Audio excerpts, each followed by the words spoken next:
Alrighty, I decided to post a video real quick about fuel sending units and fuel gauges on this particular car. Is a 1969 AMX.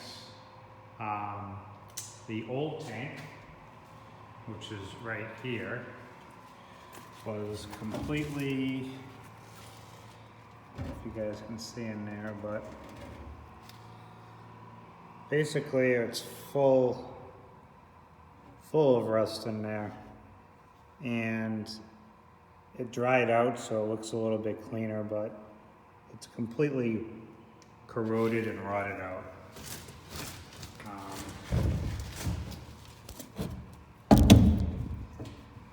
So I apologize for the video being a little bit bouncy. I don't have anyone else to help me today. So basically, got a new fuel tank from this company right here, ACP. It was about $520, and it did come with a fuel sending unit. So here's the part number, AMC. Okay, obviously Chinese part. This is what it is, but there's the same thing from this company, ACP. This one has a 5/16 fuel line outlet, or nipple, whatever you want to call it, on the sending unit. They have two types. They have a 3/8 and they have a 5/16. So just meaning that when they have the fuel line coming off, I already have it crimped here, so I can't show you the nipple part, but it's either 5/16 or 3/8. This car happened to be 5/16. So that's that. So I put this already together. I put it in the car, put the fuel tank in, I put gas in it.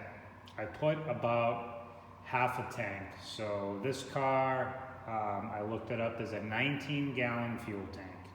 So I put about 10 gallons in it, which you would think theoretically would be a half a tank. So problem was, when I put it in, the fuel gauge on the dashboard would only read about a quarter of a tank. So I put more fuel in it and it didn't seem to go anywhere at all. So then I had to play the game of, okay, well, what's wrong? Do I have the wrong sender in it? Is the sender stuck in the fuel tank on something? I've put a bunch of these in, like a lot newer cars, and you got to be careful when you put these in, because these little gizmos right here, very easy to bend this. When you're trying to put this piece and this piece in the fuel tank, it doesn't really fit in the hole the easiest. So you got to kind of finagle it in there, and sometimes you can bend this. If you bend this float up or down, it can definitely change the reading of your gas gauge to the point where it's pretty inaccurate. So that can be frustrating. But stay on the same page. Like I said, I put it in, and I didn't know if the sender was wrong or if it was bad. I did not check it before I put it in. So here's the old one. Now the old one, as you can see, is completely destroyed.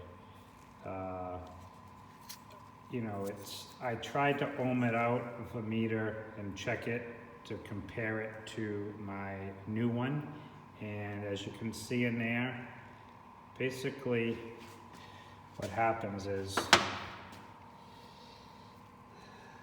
I'll give you a close-up. This arm swipes on that band of wires. So that's full.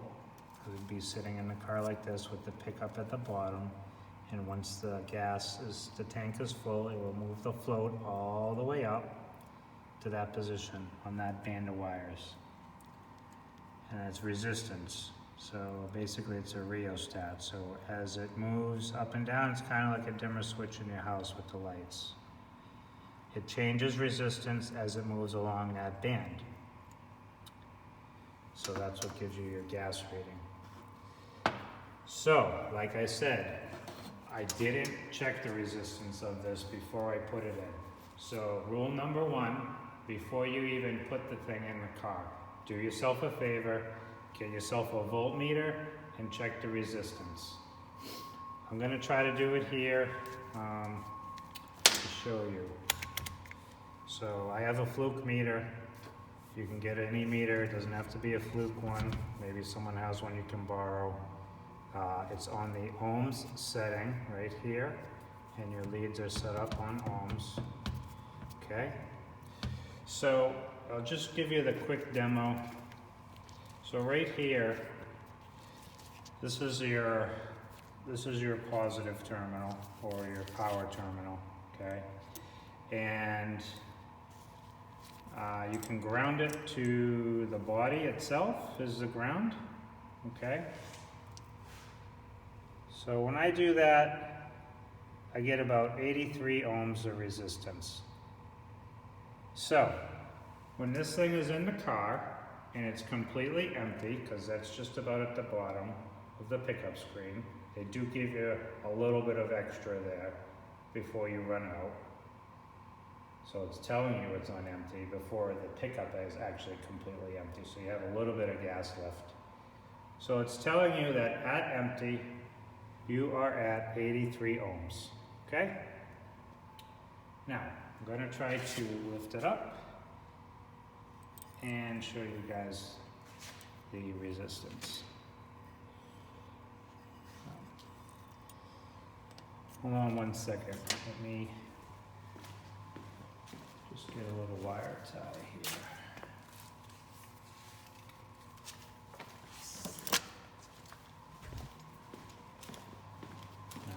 Put this down for a second.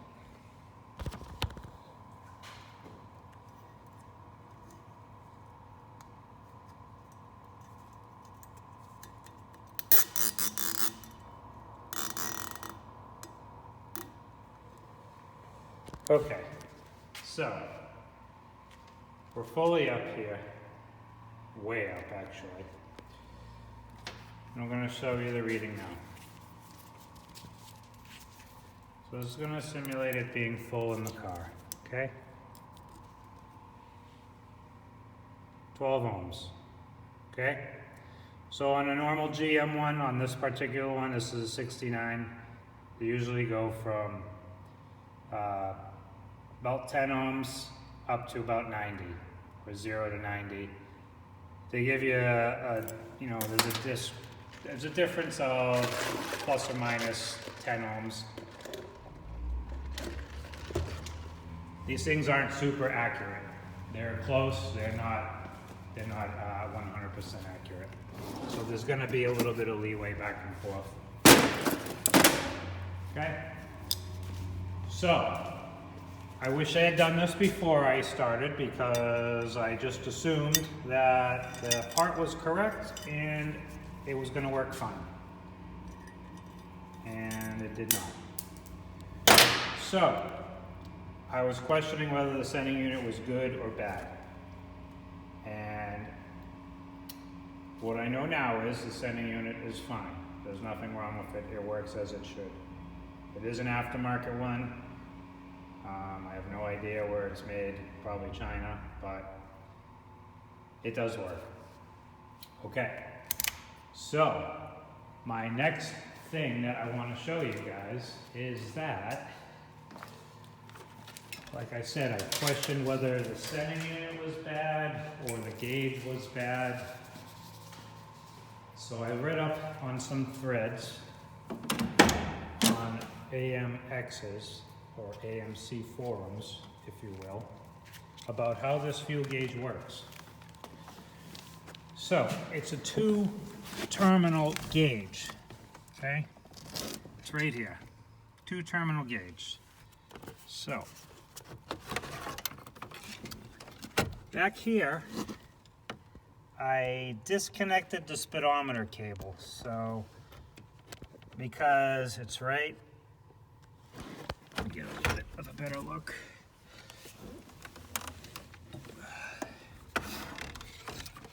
So the cable is right there. You see it? It's unscrewed. See that black cable? That is your speedometer cable. So what it does is it connects into the back here, which I'm sure a lot of you know, but some people that are doing this may not know. It connects right there. It has a certain little groove to it. So I got a flat spot on it. So it only goes into that one way. My point is, in order for me to get this instrument cluster out more, to actually check for power on this, that's like the main connector plug.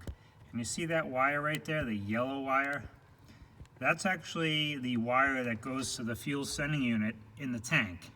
So it runs down under the floor, and then it comes out in the trunk, and then it comes out at the bottom of the trunk under the car, and then it runs over to your center unit and it plugs in. So that's the wire.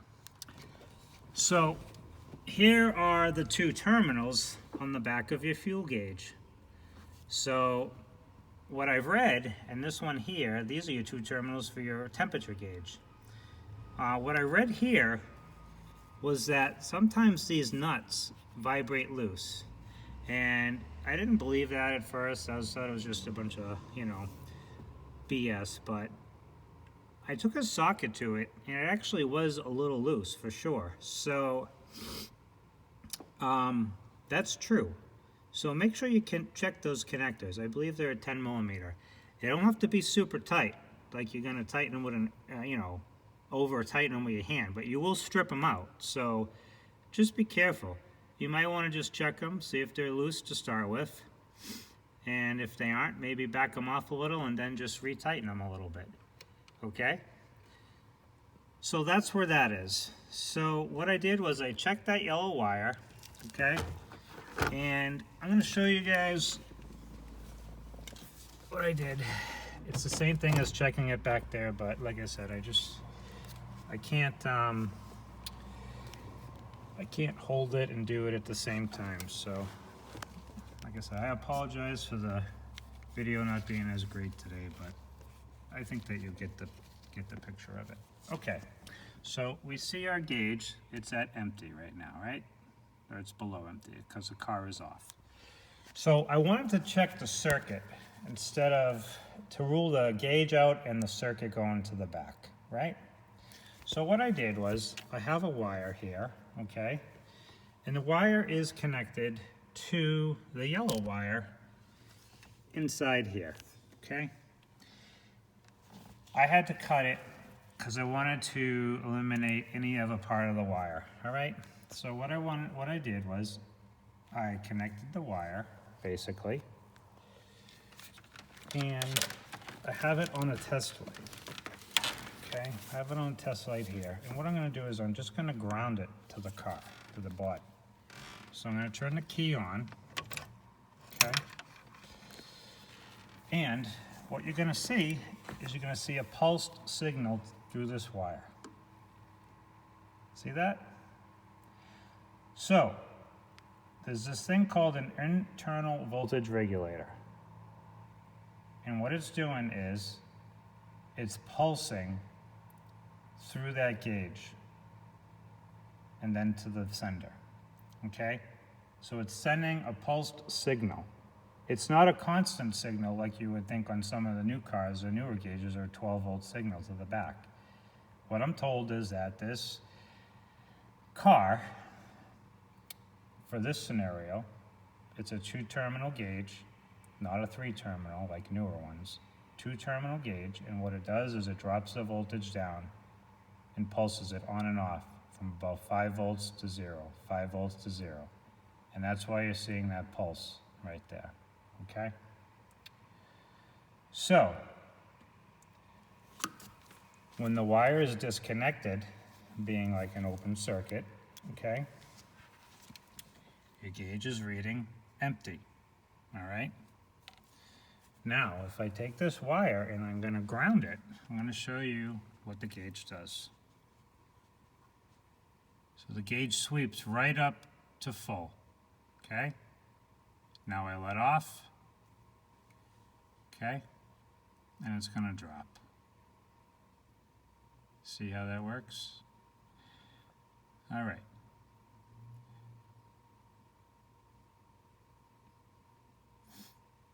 So that's how that works. So I know that the gauge is good. I know the circuit's good, okay? The only other thing that I question is whether the sending unit ground, so when the sending unit, that ground wire, grounds to the body of the car. So you want to make sure that the ground wire, right here, when it bolts to the car, it's going to ground to the body, like the trunk panel area. You want to make sure that it's clean and it's good.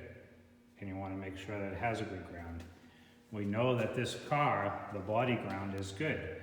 And the reason that we know that is because when we just grounded that wire,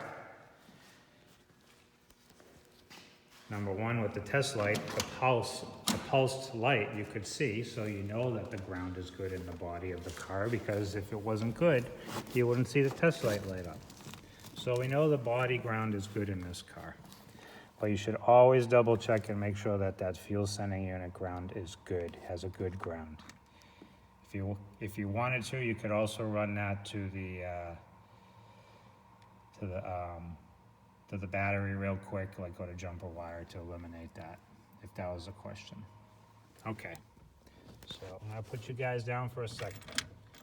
So what I'm gonna do now is I'm going to show you guys how to, or what I did was, before I put this thing back in the fuel tank, I want to make sure that it works right in front of my eyes, because there's nothing worse than taking the thing off, taking the gas tank back and, on and off again, in and out, full of gas, drain the gas, fill it with gas, big pain in the butt. Okay, so I have it set up like it's actually in the fuel tank, okay? It's at empty. I have this trigger wire, or this pulse wire, connected to positive. You can't see it, but the other end I have with my other finger is grounded to the body, okay? And here's the gauge with the key off. So we're gonna turn the key to on and see what happens.